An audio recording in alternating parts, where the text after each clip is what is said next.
एक बार गौतम बुद्ध एक शहर में प्रवास कर रहे थे। उनके साथ कुछ शिष्य भी थे। एक दिन उनके शिष्य शहर में घूमने के लिए निकले। वे शहर में घूम ही रहे थे कि तभी शहर के कुछ लोगों ने उन्हें अपशब्द कहे।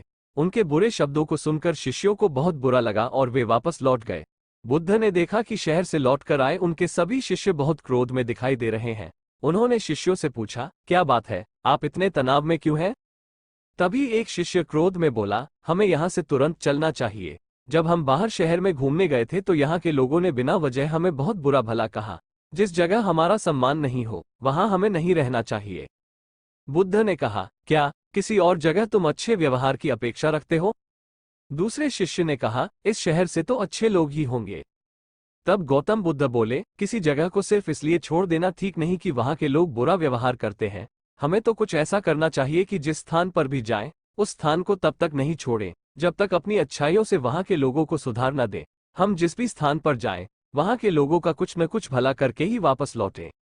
बुद्ध ने कहा, जिस प्रकार युद्ध में बढ़ता हुआ हाथी चारों तरफ के तीर सहते हुए भी आगे बढ़ता जाता है, ठीक उसी तरह उत्तम व्यक्ति भी दूसरों के अपशब्दों को सहते हुए अच्छे कार्य करता रहता है। खुद को वश में करने वाले प्राणी से उत्तम कोई और नहीं हो सकता। बुद्ध की बात शिष्यों को अच्छी तरह से समझ में आ गई और उन्होंने वहां से जाने का इरादा त्याग दिया।